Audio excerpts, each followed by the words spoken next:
کسی زمانے کی بات ہے کہ کسی گاؤں میں ایک شخص رہتا تھا۔ وہ بہت زیادہ غریب تھا۔ روز بروز اس کے حالات خراب ہوتے جا رہے تھے۔ ایک دن اس نے اپنی بیوی سے کہا کہ وہ ایک رئیس آدمی کے پاس غلامی کرنا چاہتا ہے تاکہ اس غربت سے نجات پا سکے۔ بیوی یہ بات سن کر بہت پریشان ہوئی، لیکن جب اس شخص نے بہت اصرار کیا تو بیوی نے اجازت دے دی۔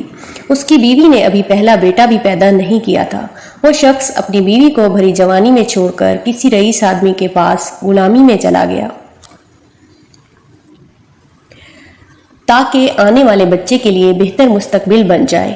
اب وہ اپنے گھر سے کافی دور تھا۔ اس نے 20 سال تک اس رئیس آدمی کی خدمت کی۔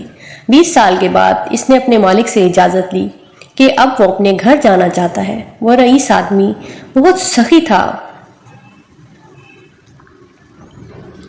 اس نے بہت ساری بکریاں، گائیں، بھینسیں اور اونٹ اس شخص کو تحفے میں دیے اور وہ شخص اپنے گھر کے لیے روانہ ہو گیا۔ وہ واپس آ رہا تھا کہ اس کا گزر ایک صحرا سے ہوا جہاں اس کی نظر ایک جھونپڑی پر پڑی۔ اس نے سوچا کیوں نہ رات ادھر ہی گزاری جائے۔ اس جھونپڑی میں ایک درویش آدمی رہتا تھا۔ رات کو جب کھانا کھا کے فارغ ہوئے تو اس شخص نے درویش آدمی سے کہا کہ مجھے کوئی نصیحت کرے۔ درویش مسکرا کر بولا، ٹھیک ہے، میں تمہیں نصیحت کروں گا، لیکن میں نصیحت کرنے کی قیمت وصول کرتا ہوں۔ اس نے قیمت پوچھی تو بزرگ درویش نے کہا کہ ہر نصیحت کے بدلے تمہیں ایک اونٹ مجھے دینا ہوگا۔ اس شخص نے بزرگ درویش سے کہا کہ میں بہت مالدار ہوں، نصیحت مل جائے تو اونٹ کی کوئی بات نہیں۔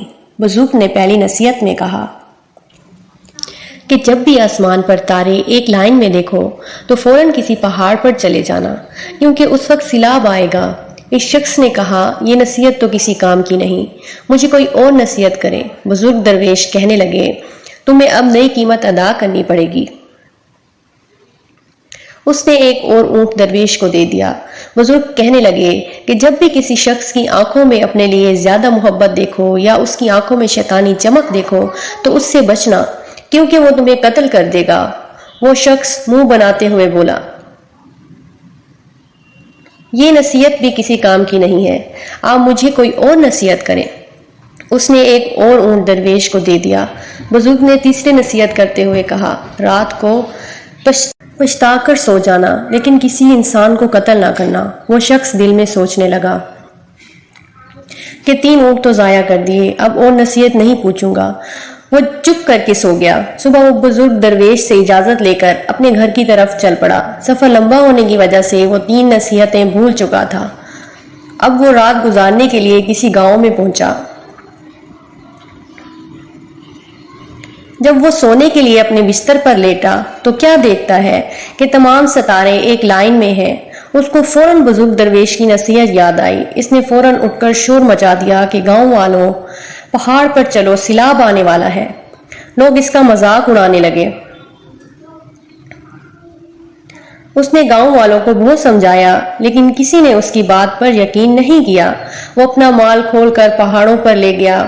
جب صبح اس کی آنکھ کھلی تو اس نے دیکھا کہ نیچے گاؤں میں سیلاب آیا اور سارے گاؤں والے سیلاب میں ڈوب چکے ہیں۔ سیلاب کا پانی اترتے ہی وہ اپنی اگلی منزل کی طرف چل پڑا۔ اس نے ایک اور گاؤں میں پڑاؤ ڈالا، ایک شخص کے گھر قیام کیا جو کہ باتیں کرنے میں بہت اچھا معلوم ہوتا تھا، لیکن اس کی آنکھوں میں وہی شیطانی چمک دکھائی دیتی تھی۔ جب بھی وہ اس شخص کی آنکھوں میں دیکھتا تو اسے بزرگ درویش کی نصیحت یاد آتی۔ اس کشمکش میں اسے رات کو نیند نہ آئی۔ وہ اٹھ بیٹھا اور بستر کو اس انداز میں پھیلا دیا کہ گویا یہ معلوم ہوتا تھا کہ کوئی سویا ہوا ہے۔ رات کے کسی پہر اس نے دیکھا کہ وہی شخص ہاتھ میں ایک بڑا سا خنجر لیے اس کے بستر کی طرف بڑھ رہا ہے۔ یہ شخص سے چھپ کر اسے دیکھتا رہا۔ وہ آدمی بستر کے پاس آیا اور بستر پر خنجر مارنا شروع کر دیا۔ اس نے پیچھے سے حملہ کر کے اسے پکڑ لیا اور رسی سے باندھ دیا۔